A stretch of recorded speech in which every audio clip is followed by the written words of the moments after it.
अखबार निकलता है उत्तरी भारत में, दैनिक जागरण, बहुत मशहूर, सबसे ज्यादा पाठक हैं उसके। उसमें एक लेख छपा था, दंगे क्यों होते हैं। बल्लाज मधोक, जो बुजुर्ग लोग हैं उनको जानते होंगे, बल्लाज मधोक को, उन्होंने एक लेख लिखा था और कुरान मजीद की कुछ आयतें दी थी।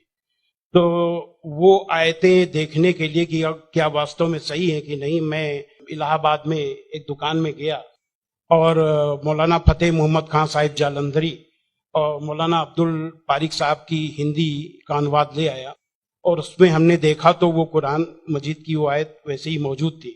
तो मुझे लगा कि ये बात सही है और मैंने किताब लिखी, इस्लामिक आतंकवाद का इतिहास। बाला साहब ठाकरे को बहुत पसंद आई, उन्होंने उसका अंग्रेजी ट्रांसलेशन कराया, the history of Islamic terrorism के नाम से। बाद में एक सज्जन ने, अब मैं वहां आ रहा हूं कि मेरा सोच कैसे बदला। मुंबई के एक व्यापारी ने मुझसे कहा कि स्वामी जी, आप जो काम कर रहे हो उसमें फंड की जरूरत है, फंड आपको नहीं मिल रहे, आप ऐसा करिए, किताब इस्लाम पर लिखिए अमेरिका के लिए, कि वास्तव में इस्लाम से अमेरिका को खतरा है, तो आपको अच्छा खासा आपको वहां से रॉयल्टी मिलेगी, आपके सारे काम चल जाएंगे। लेकिन वो बड़ी किताब होनी चाहिए। उसको लिखने के लिए मैंने हजरत मोहम्मद सल्लल्लाहु अलैहि वसल्लम की जीवनी पढ़ी।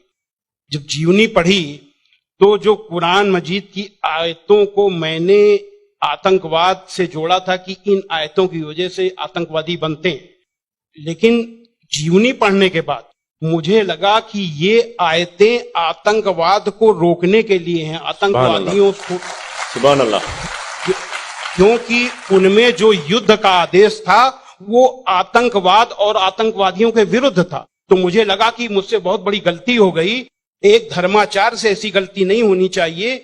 और वो गलती क्यों हुई? वो गलती का जिम्मेदार मैं नहीं था, उस गलती का जिम्मेदार अनुवाद करने वाला था, जिसने ये नहीं बताया कि आयत का मतलब कैसे समझें। किसी भी, हम यहाँ जो गैर मुस्लिम भाई होंगे उनको मैं बताऊं कि आयत का मतलब समझने के लिए जरूरी है कि आयत क्यों और किन परिस्थितियों में आई। ये जब जानेंगे तभी सही अर्थ मालूम होगा। तो ये जानने के बाद मैंने एक दूसरी किताब लिखी, इस्लाम आतंक या आदर्श, यानी इस्लाम में आतंक नहीं, आदर्श ही आदर्श है।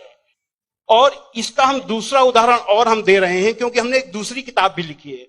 एक बार मैं जा रहा था, अभी थोड़े दिन की बात है, तो एक सज्जन से मेरी बातचीत होने लगी। मैंने कहा इस्लाम में आतंकवाद है ही नहीं। तो उन्होंने क्या किया, अपने मोबाइल में दिखाया एक इंटरनेट से कि आज से 100 साल पहले ब्रिटिश पार्लियामेंट में एक भूतपूर्व जो प्रधानमंत्री विलियम ग्लैडस्टोन थे, उन्होंने कुरान मजीद को लहराते हुए उसके बारे में कुछ नेगेटिव चीजें कही थी। तो मुझे बिल्कुल अपनी बात याद आ गई कि जैसे मैंने गलत समझा वैसे विलियम ग्लैडस्टोन ने भी गलत समझा, और उसके जिम्मेदार वो नहीं, अनुवाद करने वाले थे, क्योंकि उन्होंने सही अनुवाद उसको सही ढंग से एक्सप्लेन क्यों नहीं किया। तो मुझे लगा कि अब इस पर भी एक किताब लिखने की जरूरत है। तो मैंने एक दूसरी किताब लिखी है, कुरान जीने की कला। वो अंग्रेजी हिंदी में है, वो छप चुकी है जामिया नगर में, जो जमात इस्लामी के मरकज से छपी है। अंग्रेजी में इस्लाम एन आर्ट ऑफ लिविंग के नाम से अंग्रेजी में भी छपेगी। अब इन सारी चीजों जो मैंने इस्लाम को देखा, कुरान को देखा, उसके हिसाब से मैं एक छोटे से निष्कर्ष पे पहुंचा कि इंसान में इंसानियत लाने के तरीके का नाम इस्लाम है। और ये जुमला नहीं है, ये जुमलेबाजी नहीं है कि मैं अपने तरफ से मैंने कोई एक मुहावरा कह दिया, एक जुमला फेंक दिया। ये बात दलील के साथ मैं बताऊंगा, और मैंने दलील के साथ देखा है। ये इंसानियत के दुश्मन है, काम, क्रोध, मद, लोभ, मोह, ये दुश्मन है। और कुरान मजीद में इन सब के लिए बहुत ही बड़ी बुराई बताया गया है और रोक लगाई गई है। पहले एक चीज हम काम को ले लेते हैं। काम यानी कि किसी भी महिला को, किसी भी औरत को अपनी बीबी को छोड़ करके और दुनिया की जितनी महिलाएं हैं उनको अपनी मां, बहन, बेटी समझना, ये कुरान में बहुत ही सख्ती से पालन करने के लिए कहा गया है। अभी तक आप लोगों ने देखा होगा कि जो गैर मुस्लिम भाई सुने कि किसी भी मर्द को देख करके औरत को अपनी निगाहें नीची कर लेना चाहिए। लेकिन कुरान का क्या हुक्म है? कुरान के सूरा 24 आयत नंबर 30 में है, ऐ मोहम्मद मोमिनों से कह दो कि वे अपनी गैर जो भी महिलाएं हैं जो उनको देख करके अपनी निगाहें नीची रखा करें और अपनी शर्मगाहों की हिफाजत करें। यानी जब सुभान अल्लाह, मर्द जब अपनी पत्नी के सिवा किसी को देखे तो आंख न मिलाए उससे, अपनी निगाहें नीची कर ले और मर्यादा में रहे। ये पुरुष के लिए ये बनाया गया नियम, और यही नियम औरत के लिए भी, दोनों के लिए वही नियम बनाए गए। ये नहीं कि केवल औरत के लिए। कहते हैं कि इस्लाम में औरत को दबाया जाता है, लेकिन मर्द के लिए कितना सख्ती से नियम बनाया गया। तो ये काम के लिए कितनी सख्ती की गई।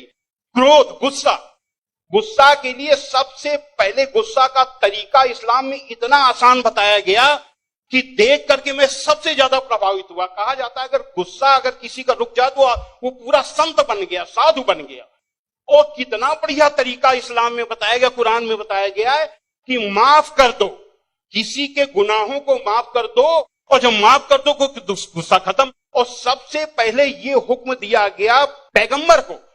सूरा 7 आयत नंबर 199 में हुक्म आया कि ऐ मोहम्मद माफी का तरीका अपनाओ और भलाई का हुक्म देते रहो और अज्ञानियों से किनारा कर लो। सबसे पहला माफी का हुक्म अगर आया तो अपने पैगंबर के लिए आया। और ऐसे लोगों को क्या कहा गया? सूरा 3 आयत नंबर 134 में अल्लाह का हुक्म है कि जो लोग तंगी और खुशहाली की हर हालत में अच्छे से अच्छा काम करते हैं और गुस्से को रोकते हैं और लोगों के गुनाहों को माफ करते हैं, तो अल्लाह ऐसे लोगों को पसंद करता है जो ऐसे अच्छा से अच्छा काम करते हैं। हजरत मोहम्मद सल्लल्लाहु अलैहि वसल्लम पर कुरान उतरने के बाद आपके दिल में उतर गई, दिल में उतरने के बाद आपके कर्मों में उतर गई।